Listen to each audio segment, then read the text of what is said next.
Sejam bem-vindos a mais uma videoaula da revista Amira. Nesta videoaula, nós vamos mostrar o cálculo de poligonal no sistema de coordenadas planas LTM. O sistema de coordenadas planas LTM é um sistema de coordenadas muito próximo do plano topográfico local. Então, as distâncias que são medidas no campo são as distâncias horizontais. A diferença é muito pequena, chegando no final do fuso, nas bordas do fuso, a apenas 2 centímetros por quilômetro. E a redução angular é muito pequena, é um ângulo desprezível na topografia, são frações de segundos. Então nós vamos efetuar esse cálculo com todo o rigor geodésico para mostrar as simplificações que são feitas no cálculo de poligonais no sistema de coordenadas planas LTM. Nesse exercício, nós vamos transportar as coordenadas do V1 para V2, a base foi MS para V1. Então aqui nós temos a redução angular, que é o ângulo formado entre a linha curva, que é a distância elipsóidica, e a linha plana, que é a corda, que é a distância plana. O ângulo esférico medido entre as tangentes das transformadas, a transformada é a linha curva, que é a distância elipsóidica. E aqui nós temos as reduções angulares, que é formada entre a corda e a tangente, que são ângulos muito pequenos que podem ser negligenciados, sem prejuízo à precisão topográfica. Então, no sistema de coordenadas planas LTM, a distância plana LTM é considerada nos cálculos e locação no campo, como sendo distância horizontal. No cálculo, a pequena diferença entre a distância plana LTM e a distância horizontal é incorporada no erro linear. Então, a diferença entre o ângulo horizontal medido em campo e o ângulo horizontal corrigido das reduções angulares também é muito pequeno, menor que 1 segundo. Desta forma, não é necessário considerar as reduções angulares. O sistema de coordenadas planas LTM só pode ser usada em poligonal fechada ou em quadrada, sendo permitido o levantamento de pontos irradiados através de uma dessas poligonais. Então, como falamos, o cálculo a ser efetuado terá todo o rigor geodésico para a análise dos erros a serem cometidos. Caderneta de campo. Antes da chegada da estação total e dos distanciômetros com coletores, os dados eram anotados em cadernetas. Com a chegada da estação total, os dados angulares e lineares passaram a ser gravados no equipamento, com a introdução da altura do instrumento e prisma. Na próxima página, apresenta um trecho da caderneta de campo de uma poligonal enquadrada desenvolvida entre 2 vértices da rede clássica existente na região de Criciúma. Mesmo com o uso da estação total, exigir a anotação dos dados em caderneta. As medidas lineares e angulares foram efetuadas em 3 séries nas projeções direta e inversa da estação total. Para melhor precisão, o prisma era posicionado em uma base nivelante. Aqui nós temos então um trechinho da caderneta de campo, uma caderneta analógica com os dados anotados em campo. Então aqui são 3 séries, o ângulo horizontal, o ângulo vertical e a distância inclinada. São 6 medidas em cada linha. Aqui nós temos a média do ângulo horizontal, a média do ângulo vertical da ré e da avante e a média das distâncias inclinadas. Então nós vamos efetuar o cálculo dessa caderneta de campo. Inicialmente, calcular o ângulo horizontal.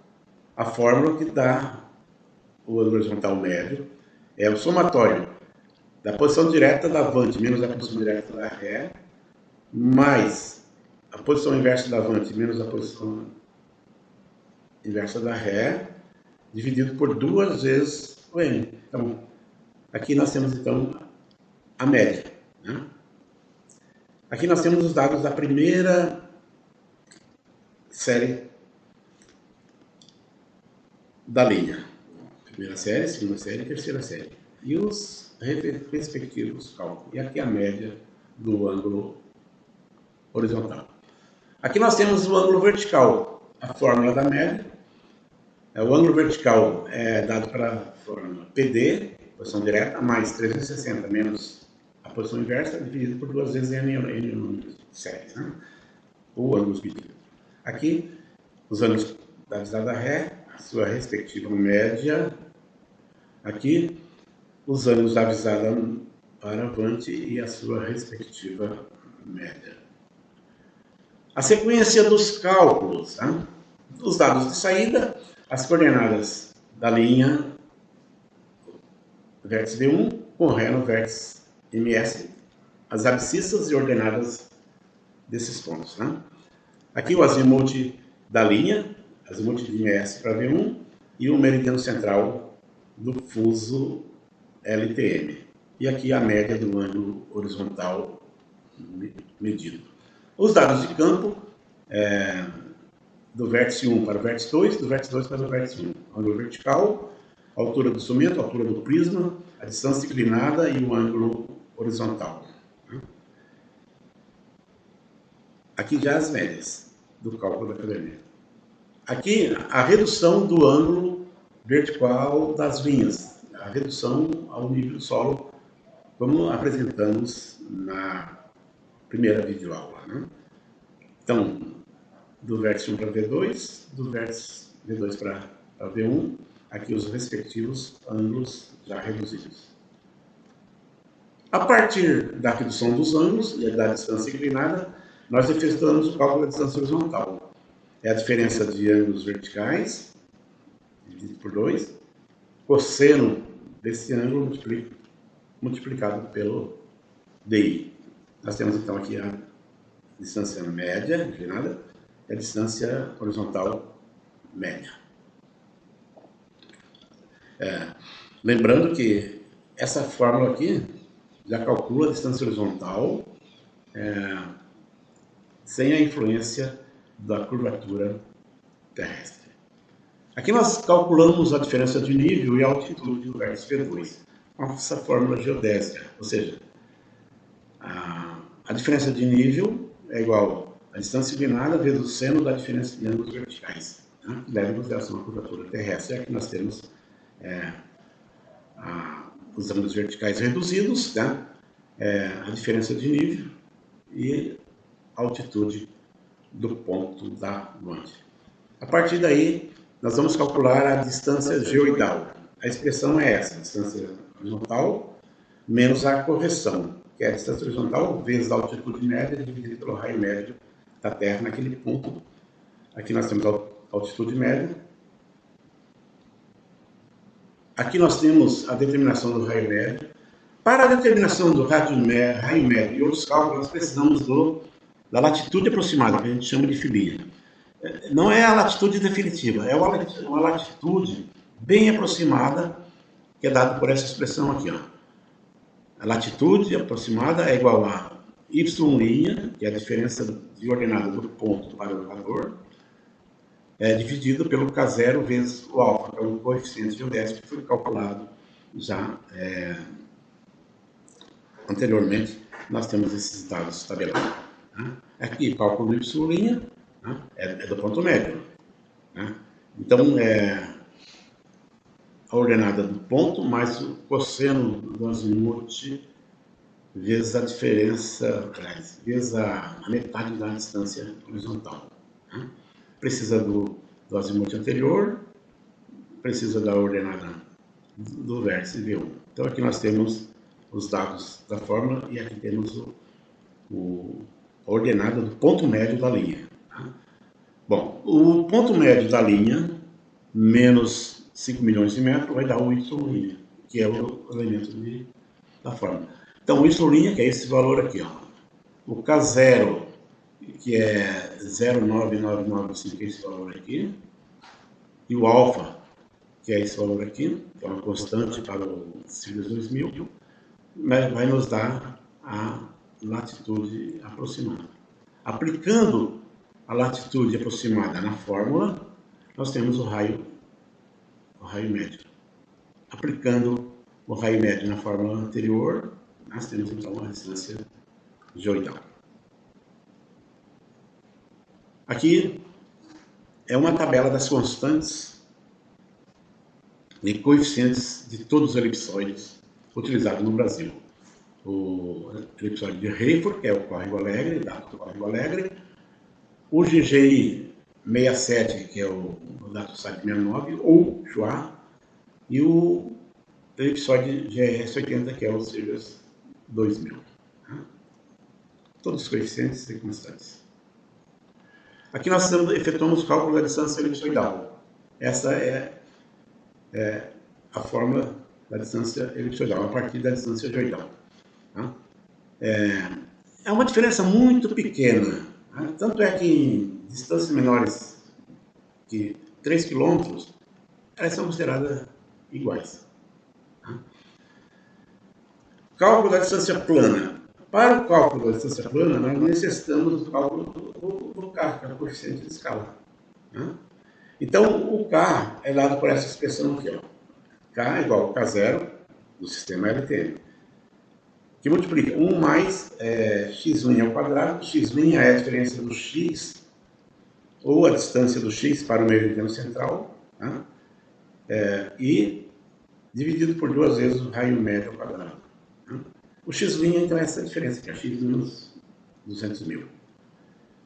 Para o cálculo de K, utiliza-se o x' do primeiro ponto. Para o K, não precisaria pegar os pontos médios. Pode ser do primeiro ponto da linha. Então, aqui, as coordenadas do x, calculando o x', para ficar na fórmula. E aqui nós temos o valor do K. Observe que o K está numa área de redução. Cálculo das reduções angulares. Como falamos no início, nós vamos efetuar o cálculo da redução angular, mesmo sendo o valor pequeno, para mostrar que não faz nenhuma diferença em deixá-lo de constar na fórmula do cálculo do azimute. Então, aqui, a redução angular da linha MS para 1. Aqui a fórmula. Psi da linha V1 para MS é igual a diferença de coordenada do vértice 1 para o MS, que é a linha de ré, 2 vezes x' do V1 mais x' do MS, vezes a constante 18, vezes 6,8755, vezes 10 na menos 8. Aplicando todos esses cálculos aqui, efetuando o cálculo do x', delta y, a partir do Rm e do K0. Aqui está o coeficiente 18, a fórmula e o valor. Chegamos nesse valor aqui. Então, é um valor muito pequeno e desprezível em topografia. Não faz sentido nenhum nós colocarmos esse valor aqui no cálculo do azimute.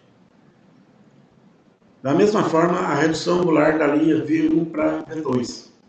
Aqui é a fórmula. Agora nós estamos trabalhando com a linha de Van't.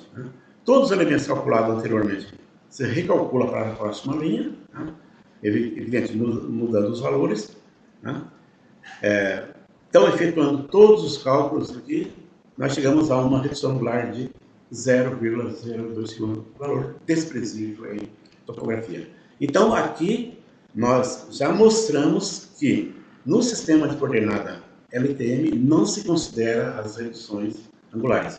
No sistema UTM, sim. Então, pode ser um valor apreciável e fazer diferença no cálculo do azimute. Aqui nós temos o cálculo do azimute plano da linha V1 para V2. Então, aqui nós temos o azimute, a fórmula tradicional, e acrescenta as reduções angulares. Como são valores muito pequenos, eles são desprezíveis. E aqui nós temos o azimuth da linha V1 para V2. A partir da distância plana, nós efetuamos o cálculo do azimuth de V1 para V2, nessa fórmula, e calculamos as coordenadas do vértice V2. Então, o x e o y do ponto 2. Aqui nós temos um transporte de coordenadas planas LTM em planilhas do Excel. Então, aqui nós temos os dados do Datum, é uma aba do lado esquerdo. Aqui tem a coluna C, onde tem uma setinha, e pressionando nesta seta faz a configuração do Datum. Aqui já está com os signos 2000. O valor de A e B são os eixos equatorial e polar. Então, estação Ré ponto visado. Aqui nós temos as coordenadas das estações. A estação do ponto, x, y, e altitude. E as coordenadas e altitude da estação da Ré. É o y, x e altitude. O ângulo horizontal. Aqui nós temos ângulo vertical lido na Vante, e a distância inclinada, altura do instrumento e altura do prisma. Aqui a distância zenital lida na Ré, ângulo, grau minutos segundos, a parte decimal, a distância inclinada e altura do instrumento no ponto B, altura do prisma no ponto B. E aqui os cálculos intermediários, Então, o cálculo da Ré, o cálculo do azimuth aproximado, a redução dos ângulos verticais ao nível do solo, Aqui, o cálculo da distância horizontal, cálculo da diferença de nível, e aqui o cálculo da altitude do ponto B. A partir daqui são os cálculos intermediários, Aqui é o filinha 1, o filinha médio, aqui o raio médio, distância geoidal, a distância elipsoidal, aqui os coeficientes, coeficiente 18, e aqui já o valor de x' de A e x' de B, o cálculo do Q entre a linha A e B, o cálculo do K, que é o coeficiente de escala, e aqui a distância plana. Nesse caso aqui, não está sendo feito o cálculo do K pelas coordenadas planas LTM, transformando aqui, é um outro sistema. Nós podemos calcular com o conhecimento da latitude média, e sem a latitude média fazendo o cálculo com o valor do Q de AB. E aqui a distância plana. E aqui nós temos, então, as medições angulares, os cálculos necessários para o cálculo da redução angular, que é a raio médio. Aqui a redução angular da Ré, aqui a redução angular da Vante, e, finalmente, o azimuth plano definitivo. Aqui ele é apresentado em decimal de grau, e a distância plana na transparência anterior. Nós temos, então, as coordenadas plano LTM do vértice B, a ordenada de B e a abscissa de B. Aqui nós temos, então, as planilhas disponíveis, para aquisição no site da revista Mira, que são as planilhas de transformação de coordenadas geodésica, em plano LTM, plano LTM em geodésica, plano LTM em planas UTM, plano UTM em planas LTM. E o transporte de coordenadas plana LTM. Aqui é o nosso canal no YouTube, né? Então, se inscrevam no canal, acione o sininho para receberem notificações das próximas videoaulas, deem um like e agradeço a todos pela atenção. Muito obrigado.